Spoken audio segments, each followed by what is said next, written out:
Voici la fin pour nous. J'ai trouvé quelqu'un d'autre. Les mots de Robert ont tranché à travers les joyeux bruits du dîner de mariage de notre fils comme un couteau dans un gâteau. La salle à manger élégante de l'hôtel est devenue silencieuse. Chaque personne à chaque table a cessé de parler et nous a fixés. Mon mari, après 32 ans de mariage, se tenait là avec son verre de vin, agissant comme s'il venait de dire quelque chose de normal. Ce grand jour, pour notre fils Michael, se transformait en cauchemar. La femme assise en face de moi, sa secrétaire Emma, m'a adressé un petit sourire. Elle savait ce qui allait se passer. Tout le monde me regardait, attendant de voir ce que j'allais faire. Je vais tout vous raconter. Merci de regarder La Voix de Grand-mère. Abonnez-vous et dites-nous d'où vous regardez dans les commentaires. Nous pourrions vous mentionner dans notre prochaine vidéo. Une mention spéciale aujourd'hui à Restina Harris de Birmingham, Alabama. Merci de faire partie de notre famille. Maintenant, laissez-moi tout vous raconter. Je m'appelle Margaret Wilson. J'ai 58 ans. Pendant plus de 30 ans, j'ai pris soin de tout le monde. Je cuisinais les repas de Robert. Je lavais ses vêtements. J'ai élevé nos 2 enfants pendant qu'il travaillait tard tous les soirs. Je pensais qu'il travaillait dur pour notre famille. J'avais tort. Emma était là, dans sa robe rouge, l'air satisfaite. Elle venait à nos soirées à la maison. Elle m'a aidé à organiser l'anniversaire surprise de Robert l'année dernière. Elle m'a même donné des conseils sur les jardins de fleurs. Tout le monde continuait de me fixer. Il s'attendait à ce que je pleure, crie ou m'enfuis. Au lieu de cela, j'ai souri et dit « Merci de m'avoir prévenu ». J'ai fouillé dans mon sac et en ai sorti une enveloppe blanche. Je l'ai posée soigneusement à côté de l'assiette de Robert. « Qu'est-ce que c'est » a-t-il demandé. Son air confiant commençait à changer. « Juste un petit quelque chose à regarder plus tard » ai-je dit d'une voix normale. Je me suis tournée vers mon fils Michael, qui avait l'air de vouloir disparaître sous la table. « Chérie, c'est toujours ton jour spécial » ai-je dit à Michael. « Ne laisse personne le gâcher. » Je l'ai embrassé sur la joue et me suis levée. J'ai lissé ma robe bleue et regardé autour de la salle tous nos proches et amis. Profitez de votre dîner, tout le monde. Passez une merveilleuse soirée. Puis je me suis dirigée vers la porte. Chaque personne m'a regardé partir. Les lourdes portes se sont fermées derrière moi et j'ai entendu les gens commencer à murmurer bruyamment. Dans le couloir de l'hôtel, j'ai enfin pu respirer à nouveau. Les portes se sont ouvertes brusquement derrière moi. Robert est sorti en courant, n'ayant plus l'air calme et cool. « Margaret, qu'est-ce que c'est? Qu'as-tu fait » a-t-il crié. J'ai continué à marcher vers l'ascenseur. L'enveloppe que je lui avais donnée contenait la première partie de mon plan. Un plan sur lequel je travaillais depuis 6 mois entiers. J'avais toujours été celle qui gérait notre argent. Pendant que Robert dépensait nos économies en dîners coûteux et cadeaux luxueux pour Emma, je m'assurais que nous ne fassions pas faillite. C'est moi qui payais toutes nos factures quand Robert a décidé d'acheter une moto à 55 ans. C'est moi qui travaillais des heures supplémentaires à la banque quand il a quitté son emploi pour se trouver en essayant de devenir artiste. Ça a duré 3 mois. Mon rêve d'ouvrir ma propre boulangerie était toujours repoussé. Après que les enfants auront fini leurs études, me disais-je, après que Robert se stabilise. Il y a 6 mois, j'ai découvert où allait vraiment notre argent. Robert prélevait de l'argent de notre compte d'épargne. De petites sommes au début, puis de plus grosses. J'aurais pu lui en parler tout de suite, mais quelque chose m'a poussé à attendre. Peut-être que je connaissais déjà la vérité. Au lieu de cela, j'ai commencé à observer et à enquêter comme une détective. Ce que j'ai découvert m'a donné la nausée. Robert avait ouvert un compte bancaire secret. Il y mettait notre argent. Il dépensait aussi des milliers de dollars pour Emma, restaurants coûteux, bijoux, escapades de week-end à la plage, tout en me disant qu'il fallait économiser pour la retraite. Puis j'ai trouvé ces messages. Il avait laissé son téléphone sur le comptoir de la cuisine un matin. Les messages parlaient tous de leur avenir ensemble, de comment il allait me quitter juste après le mariage de Michael pour ne pas gâcher ce grand jour. Comme c'est attentionné de sa part. Ce que Robert avait oublié, c'est que j'avais travaillé à la First National Bank pendant 25 ans. Je savais retracer l'argent. Je connaissais les documents légaux. Et surtout, je me souvenais de quelque chose de très important. Quand nous nous sommes mariés, Robert m'avait fait signer un accord spécial pour protéger l'argent de sa famille. Cet accord incluait une clause sur la fidélité. Si l'un de nous trompait l'autre, il perdrait presque tout. Robert avait insisté sur cette clause parce que sa première femme l'avait trompé. Quelle ironie! Pendant que Robert planifiait son évasion avec Emma, je construisais mon dossier contre lui. J'ai parlé à des avocats. J'ai noté chaque transfert d'argent secret. J'ai pris des photos de ces messages. J'ai préparé les papiers de divorce. J'ai tout minutieusement planifié. Je savais que Robert attendrait après le mariage pour faire son annonce. Ce qu'il ne savait pas, c'est que j'avais déjà déposé les papiers de divorce ce matin-là. Mais les registres du tribunal ne seraient pas disponibles pour lui avant lundi. J'étais toujours 3 étapes en avance. Je ne suis pas retournée au dîner de mariage. Au lieu de cela, j'ai conduit jusqu'à notre grande maison sur Maple Street, la maison que nous avions achetée il y a 20 ans avec l'argent de mon héritage, la maison que Robert avait déjà promise à Emma dans ses messages. La maison qui serait bientôt à moi seule. J'ai garé la voiture dans l'allée et suis entrée dans ce qui était autrefois notre maison heureuse. Toutes les photos de mariage sur les murs. Tous les meubles que nous avions choisis ensemble. La cuisine où j'avais préparé des milliers de repas. Tout semblait pareil, mais tout avait changé pour toujours. Je suis montée voir dans le placard de Robert. Ses valises étaient déjà prêtes et cachées derrière ses manteaux d'hiver. Il était prêt à partir demain matin. J'ai dû rire de son côté prévisible. Mon téléphone a commencé à vibrer avec des messages des gens au mariage. De Michael, de ma sœur Linda, du frère de Robert, Tom. Je n'ai répondu qu'au message de Michael. Je vais bien, mon chéri. Ce n'est pas ton problème. Profite de ta nuit de noces. On parlera demain. Je t'aime tellement. J'avais gardé ce secret pour mes 2 enfants pendant des mois. Je ne voulais pas gâcher les fiançailles et la planification du mariage de Michael. Ils seraient contrariés que je ne leur ai rien dit, mais ils comprendraient un jour. 3 heures plus tard, j'ai entendu la voiture de Robert entrer dans l'allée à toute vitesse. La porte d'entrée s'est ouverte si fort que la maison a tremblé. « Margaret » a-t-il crié comme un fou. « Où es-tu » J'étais assise calmement dans le salon avec une tasse de thé, regardant des documents légaux sur mon ordinateur portable. Je l'ai fermé quand il est entré en trombe, le visage rouge de colère. L'enveloppe était froissée dans sa main moite. « Qu'est-ce que ça veut dire » a-t-il exigé, agitant les papiers vers moi. « Tu m'as fait signifier des papiers de divorce aujourd'hui, le jour du mariage de notre fils. J'ai pensé que ça allait bien avec tes plans, » ai-je dit calmement. « Tu voulais mettre fin à notre mariage aujourd'hui. Je ne fais qu'accélérer les choses. Tu n'avais pas le droit de faire ça, » a-t-il crié. « J'avais tous les droits, » ai-je répondu. « Tout comme tu avais le droit de choisir Emma plutôt que moi. Nous faisons tous des choix, Robert. L'accord que nous avons signé quand nous nous sommes mariés a expiré il y a des années, » a-t-il dit, soudainement arrogant.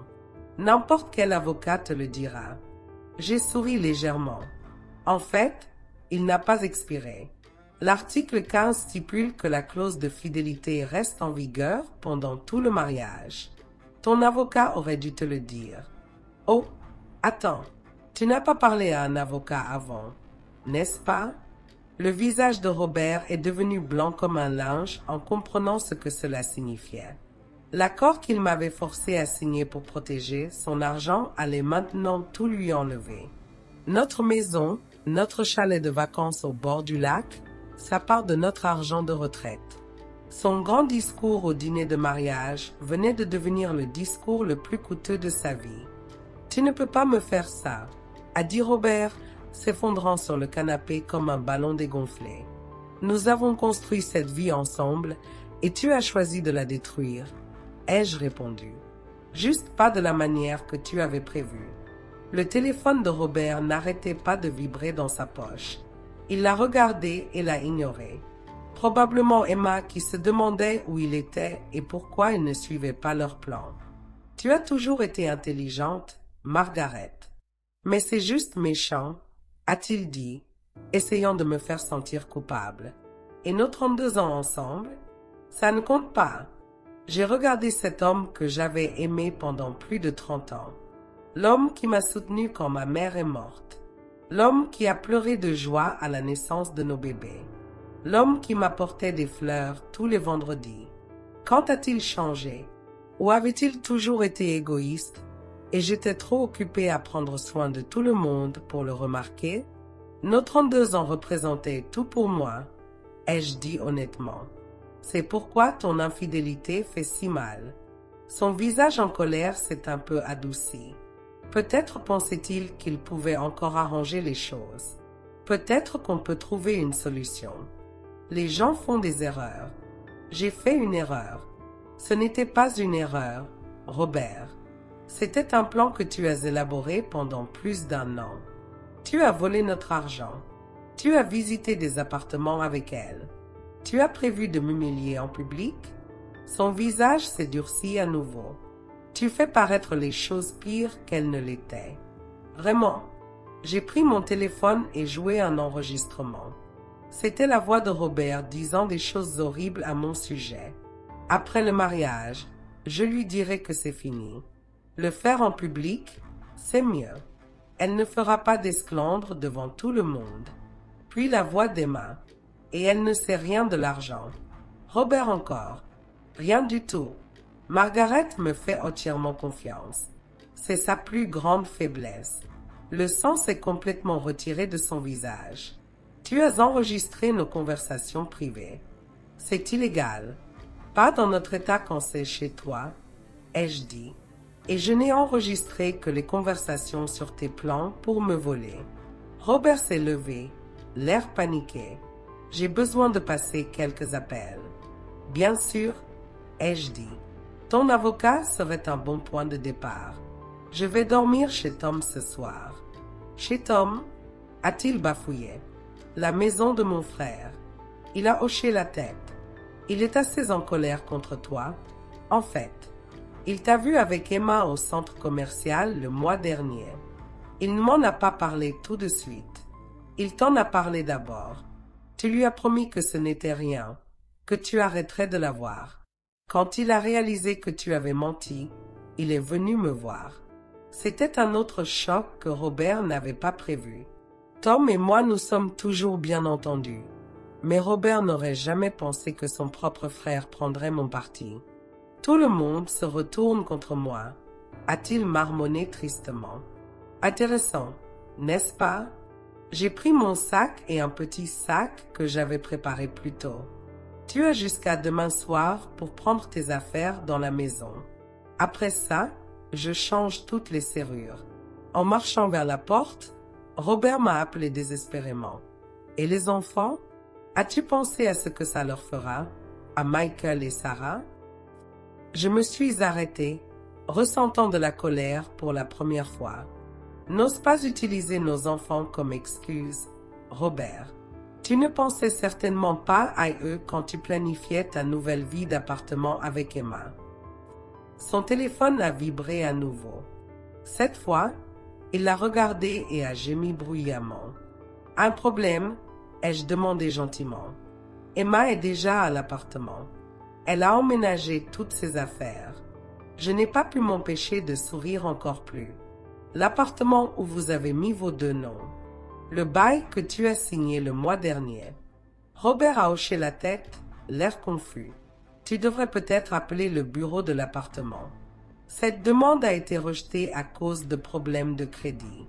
Le gestionnaire a appelé notre téléphone fixe pour vérifier les informations. J'ai géré l'appel moi-même.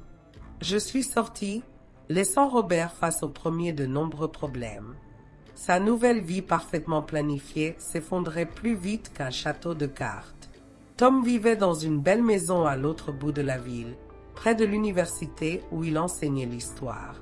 Quand je suis arrivée, il m'a fait un gros câlin à la porte d'entrée. « Je viens de parler à Michael », a-t-il dit en me faisant entrer. « Vas-tu bien ?»« Je vais mieux que je ne le pensais », ai-je dit honnêtement, le suivant dans la cuisine où le café était déjà prêt. « Je n'ai jamais pensé que Robert ferait une telle scène », a dit Tom, versant 2 tasses. Au dîner de mariage, devant tout le monde. Il a complètement perdu la tête. C'était censé m'embarrasser, ai-je expliqué, prenant la tasse chaude. Une humiliation publique, pour que je ne puisse pas riposter sans avoir l'air folle. Le visage de Tom s'est assombri de colère. Mon frère a toujours aimé le drame, mais ça dépasse tout ce que j'imaginais. Nous nous sommes assis dans son salon confortable, rempli de livres partout. Tom ne s'était jamais marié, préférant sa carrière d'enseignant et sa liberté. Par moments, j'avais parfois souhaité avoir ce genre d'indépendance. « Que as-tu mis dans cette enveloppe qui l'a tant bouleversé ?» J'ai tout expliqué, le dépôt des papiers de divorce, les preuves de ses vols d'argent, et surtout, l'accord de mariage qui le laisserait avec bien moins que ce qu'il avait prévu. « L'accord ?» a ri Tom. Je me souviens quand il a insisté là-dessus. Papa venait de mourir et lui avait laissé de l'argent pour son entreprise. Il était tellement inquiet de le protéger. Il a ri amèrement. C'est tellement ironique. Mon téléphone a sonné. C'était Michael. J'ai pris une grande inspiration avant de répondre. « Maman » a-t-il dit, la voix tremblante. « Je viens chez oncle Tom. »« Chérie, tu n'as pas besoin de faire ça.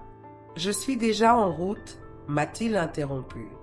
Papa raconte à tout le monde à l'hôtel que tu es devenue folle, que tu planifies ça depuis des mois. Il dit des choses horribles sur toi. Bien sûr qu'il faisait ça. Robert changeait toujours l'histoire pour se faire passer pour la victime. Laisse-le parler, ai-je dit. La vérité finira par éclater. 20 minutes plus tard, Michael est arrivé, portant encore son smoking de mariage, mais l'air complètement épuisé. Il m'a serré fort dans ses bras, comme quand il était petit et faisait des cauchemars. « Pourquoi ne m'as-tu rien dit de ce qui se passait ?» a-t-il demandé, la voix tremblante. « Je ne voulais pas gâcher tes fiançailles et la planification de ton mariage, » ai-je expliqué. « Tu as travaillé si dur pour ce jour spécial. » Il s'est reculé, essuyant ses yeux. « Eh bien, papa s'est chargé de le gâcher lui-même. » Nous sommes allés dans le salon de Tom où Michael a enfin entendu toute l'histoire. Comment j'ai découvert l'infidélité, le vol d'argent et tous les plans que Robert et Emma avaient faits. Je savais que quelque chose n'allait pas avec papa, a admis Michael. Il agissait bizarrement, toujours sur son téléphone, jamais vraiment à l'écoute quand on parlait. Mais je n'imaginais rien de tel. Aucun de nous ne veut voir les mauvaises choses chez les gens qu'on aime, a dit Tom doucement. Mon téléphone a vibré avec un message de David Chen, mon avocat. Le dépôt d'urgence au tribunal avait été approuvé. Les comptes bancaires que j'avais trouvés étaient gelés jusqu'à la fin du divorce. Robert n'avait plus qu'un accès limité à l'argent. Assez pour vivre de manière basique, mais pas assez pour acheter le condo en bord de mer qu'il avait prévu avec Emma. Je leur ai montré le message à Tom et Michael. « Bien, » a dit Michael fermement. « Il mérite ce qu'il reçoit. » La loyauté de mon fils m'a réchauffé le cœur, mais je n'étais pas naïve. « C'est toujours ton père ?» ai-je rappelé à Michael. « Ta relation avec lui est séparée de ce qui se passe entre nous. » Michael a secoué la tête vivement. « Peut-être qu'un jour je lui pardonnerai, mais pour l'instant, je ne supporte même pas de le regarder. » Il m'a serré dans ses bras ce matin et m'a dit à quel point il était fier de moi, tout en planifiant de détruire notre famille. Quelques heures plus tard, la sonnette a interrompu notre conversation. Tom est allé ouvrir et est revenu l'air troublé. « C'est Robert » a-t-il dit doucement. « Et Emma est avec lui. » Je me suis préparée à une nouvelle confrontation alors que Tom les faisait entrer dans le salon. Emma avait l'air très mal à l'aise, se balançant d'un pied sur l'autre et regardant autour d'elle nerveusement. Elle avait 42 ans, pas très jeune, mais toujours 16 ans de moins que moi. Elle avait les cheveux bruns courts et la confiance de quelqu'un qui n'a jamais affronté de vrais problèmes. Robert, lui, semblait furieux. Sa panique précédente s'était transformée en pure colère. « Margaret, tu dois arrêter ce comportement insensé tout de suite, a-t-il exigé. Débloque les comptes bancaires. On peut en parler comme des adultes. Michael s'est levé, se plaçant entre Robert et moi. Peut-être aurais-tu dû essayer d'agir comme un adulte avant d'annoncer ton infidélité au dîner de mon mariage. Papa, les yeux de Robert se sont écarquillés, comme s'il venait de remarquer que notre fils était là. Michael, ça ne te concerne pas. Ça ne me concerne pas. A répété Michael, choqué. Tu as détruit notre famille le jour de mon mariage, et ça ne me concerne pas. Emma a touché le bras de Robert nerveusement. Rob, peut-être qu'on devrait partir. Il a repoussé sa main brutalement. Non, je ne partirai pas tant que Margaret n'aura pas accepté d'être raisonnable. Tom a croisé les bras, en colère. Margaret semble être la seule personne raisonnable ici. Tu es celui qui a créé ce désastre. Robert, je suis restée assise, observant tout le drame se dérouler autour de moi. Pendant des années, j'avais été celle qui apaisait les conflits, qui arrangeait les disputes et gardait tout le monde heureux. Ce travail était épuisant, et j'en avais enfin fini. Les comptes bancaires resteront gelés jusqu'à l'audience au tribunal, ai-je dit calmement. C'est dans 3 jours.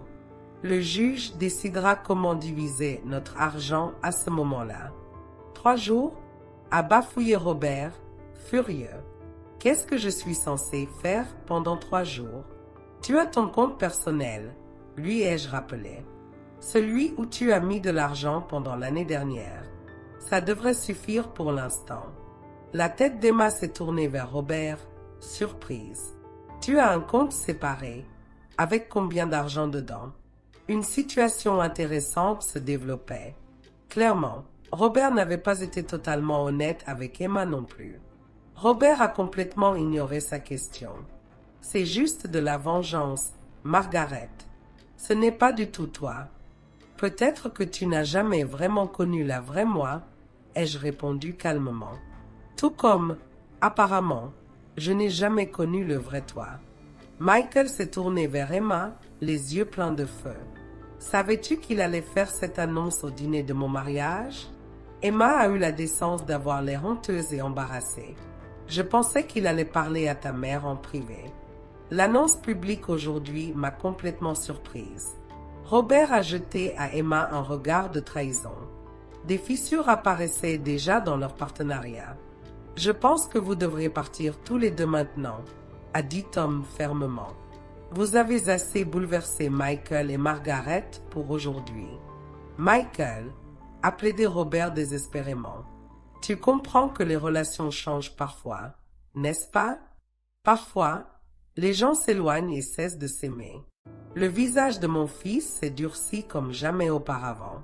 Ce que je comprends, c'est que tu es un lâche qui n'a même pas eu le respect d'avoir une conversation privée avec maman. Ce que je comprends, c'est que tu volais notre famille pendant que je travaillais à 2 emplois à temps partiel pour payer l'université parce que tu disais que l'argent était serré. Robert a blêmi. Ce n'est pas comme ça que ça s'est passé. C'est exactement comme ça que ça s'est passé. L'a coupé Michael, furieux. Partez, papa. Je ne supporte pas de te regarder pour l'instant. Le silence qui a suivi semblait durer une éternité. Finalement, Robert s'est retourné pour partir, Emma le suivant comme un chiot perdu. À la porte, il s'est arrêté et m'a regardé une dernière fois. Ce n'est pas fini, Margaret. Je te combattrai au tribunal pour ça. J'ai soutenu son regard furieux avec mon regard calme. Tu es libre d'essayer de ton mieux. Après leur départ, Michael s'est effondré à côté de moi sur le canapé, des larmes coulant sur son visage. Je n'ai jamais parlé à papa comme ça avant.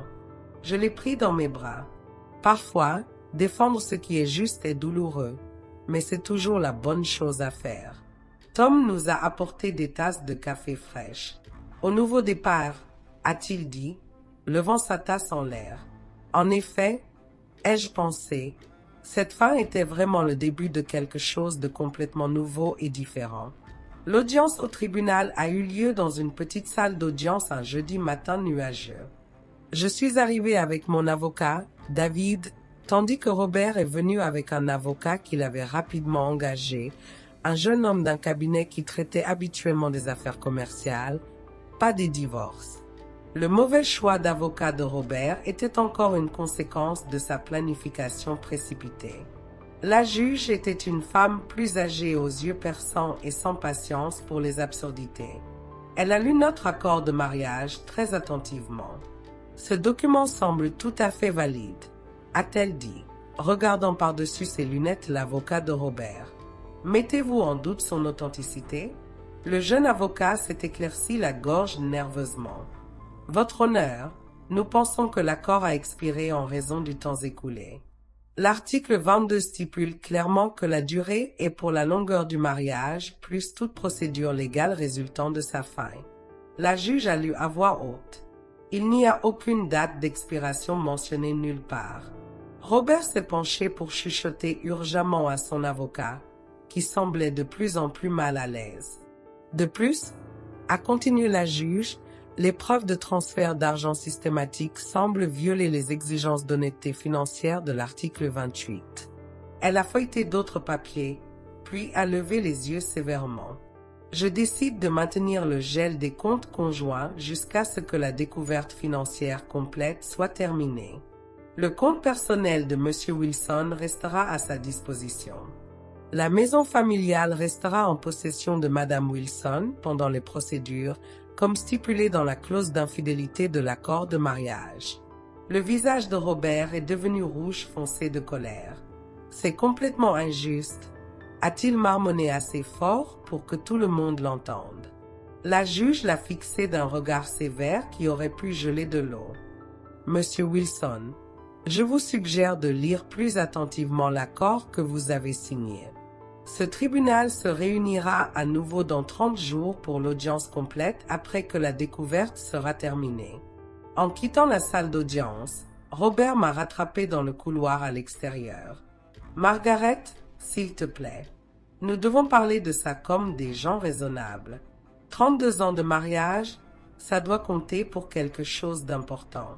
Ça comptait tout pour moi, ai-je répondu honnêtement. Jusqu'à ce que tu décides que ça ne comptait pour rien. Je me suis éloigné, le laissant seul dans le couloir du tribunal, comprenant enfin le poids de ce qu'il avait fait. La nouvelle s'est rapidement répandue dans notre petite ville. Des amis appelaient tous les jours, certains offrant leur soutien, d'autres cherchant juste des ragots. Je restais discrète sur les détails, disant simplement « Robert et moi divorçons ». Ces choses arrivent parfois. Pendant ce temps, l'image soigneusement construite de Robert s'effondrait comme un biscuit. La réputation qu'il avait travaillé si dur à créer, homme d'affaires prospère, père de famille dévoué, pilier de la communauté, était ruinée au-delà de toute réparation. Le gel de l'argent signifiait qu'il ne pouvait pas tenir les promesses qu'il avait faites à Emma. Le condo en bord de mer qu'ils avaient prévu d'acheter ensemble est tombé à l'eau complètement. La voiture de sport coûteuse sur laquelle il avait versé un acompte a dû être annulée. 2 semaines après l'audience, Tom m'a appelé, amusé. « As-tu entendu la dernière nouvelle concernant Robert et Emma? »« Quoi donc? » »« Oui, Emma a déjà déménagé de son appartement. » Je n'étais pas totalement surprise, mais la rapidité était impressionnante. Apparemment, elle a découvert que l'entreprise de Robert ne va pas aussi bien qu'il le lui avait dit. Les grosses économies dont il se vantait n'existent pas vraiment. Elle a dit à son amie Karen qu'elle n'avait pas signé pour sortir avec un homme ayant des problèmes d'argent. Je n'ai pas pu m'empêcher de rire à voix haute. Il a toujours été doué pour faire paraître les choses meilleures qu'elles ne l'étaient vraiment. Pendant ce temps, je reconstruisais ma vie de zéro. La sécurité financière que j'avais toujours gardée séparée de nos comptes conjoints me donnait une liberté que Robert n'avait jamais anticipée. J'ai loué un petit espace de bureau en centre-ville et commencé à installer la boulangerie dont j'avais rêvé pendant des années. Mes premiers clients étaient des voisins qui se souvenaient de mes biscuits faits maison lors des collectes de fonds scolaires. Le bouche à oreille a attiré plus de monde. Je me suis spécialisée dans les gâteaux personnalisés pour les occasions spéciales, mariages, anniversaires, célébrations. Le travail était immédiatement satisfaisant d'une manière que mon emploi à la banque n'avait jamais été. Michael, qui avait déménagé à Atlanta pour son nouvel emploi en marketing, m'appelait régulièrement. « Je suis tellement fière de toi, maman. » Il m'a dit après que je lui ai décrit ma liste croissante de clients. « Tu fais enfin ce qui te rend heureuse. »« Je fais juste ce que j'aurais dû faire il y a des années, » ai-je répondu. L'audience finale du divorce est tombée le jour où aurait été notre 33e anniversaire. Une fin parfaite à un chapitre de ma vie qui avait duré plus de 3 décennies. Robert est arrivé, l'air terrible. J'ai appris plus tard que son entreprise périclitait sans mon soutien financier et mes conseils avisés. Emma était partie depuis longtemps, déjà en couple avec un médecin de la ville voisine. La plupart de nos amis communs s'étaient éloignés de lui après avoir appris toute la vérité sur ses mensonges et son infidélité. La juge a entièrement maintenu notre accord de mariage. Robert est parti avec ses effets personnels, son entreprise en difficulté et l'argent de son compte privé, qui, après avoir payé son avocat, suffisait à peine pour louer un petit appartement de l'autre côté de la ville. J'ai gardé notre maison familiale, mes comptes de retraite et 75% de nos investissements conjoints, exactement comme stipulé dans l'accord de mariage en cas d'adultère. La justice était poétique et parfaite. Le document même que Robert avait insisté pour avoir afin de se protéger était devenu sa chute complète. Merci de regarder La Voix de grand-mère.